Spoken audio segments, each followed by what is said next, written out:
Salut, ici Wilson avec les gestionnaires de budget d'Excel Pass. Dans cette vidéo, je vais vous montrer 3 exemples pour créer une dépense ou un revenu de type variable, fixe ou de prévision. Nous allons commencer par les plus simples, les variables. Donc, j'ai choisi mon budget, ma catégorie et par exemple le magasin épicerie numéro 1. J'ai choisi la date et puis les montants.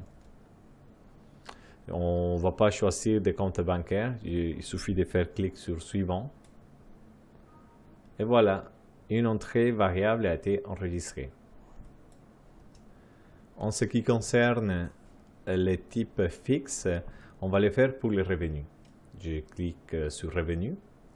Donc, il n'y a pas de magasin existant pour l'instant où je peux continuer avec revenus tel quel ou je peux créer un magasin pour les revenus. Donc, je vais sur magasin, je choisis revenus, restauration, je peux écrire salaire 1.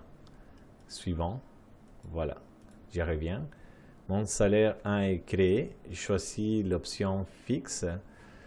Et ça va être bimensuel à partir du 4 janvier jusqu'à le 27 décembre, par exemple. Ensuite, je vais écrire le montant, 1000 $. Je fais clic sur suivant. Et je vais avoir une confirmation comme quoi l'entrée a été enregistrée. Donc, une fréquence bimensuelle dans les magasins. Salaire numéro 1. Maintenant, pour la fin, on va créer une prévision. Mais pour cela, on va choisir la catégorie alimentation. Voilà. Il suffit de juste faire clic sur prévision et l'application va nous inviter à créer une première prévision pour cette catégorie. Je dis oui. Et j'ai un message de rappel qui me dit que pour toutes les prévisions, il faut les créer avec les préfixes PREV, tel que c'est marqué ici. Je clique sur OK et ensuite il m'invite à sélectionner le magasin. Voilà, ma prévision a été créée. Maintenant, on va y enregistrer quelques données. Je fais clic sur prévision alimentation. Maintenant, il faut que je choisisse une fréquence. Vous voyez, la première, c'est marqué date unique. La différence entre date unique et les autres fréquences, c'est dans le cas où je me trouve avec une date qui n'a pas une fréquence définie. Par exemple, une fois en janvier et puis une fois à la mi-août. Donc, ça me permet de créer plusieurs dates uniques. Par contre, une fois que j'ai choisi une fréquence hebdomadaire, bimensuelle, mensuelle ou annuelle, à ce moment-là, je ne peux plus revenir pour créer des dates uniques.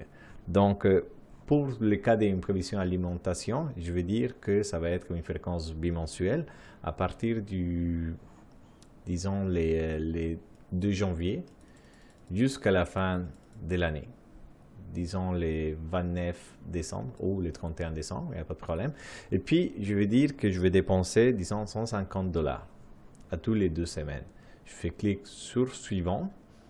Et puis, tout l'enregistrement est en train de se réaliser. À la fin, j'ai mon message de validation. Je fais clic sur OK. Et voilà, j'ai une prévision enregistrée. Après ça, vous êtes en mesure d'entrer des dépenses ou des revenus dans les 3 types. Soit variables, soit fixes, soit des prévisions. Voilà. On se voit dans une prochaine vidéo. Merci, à bientôt.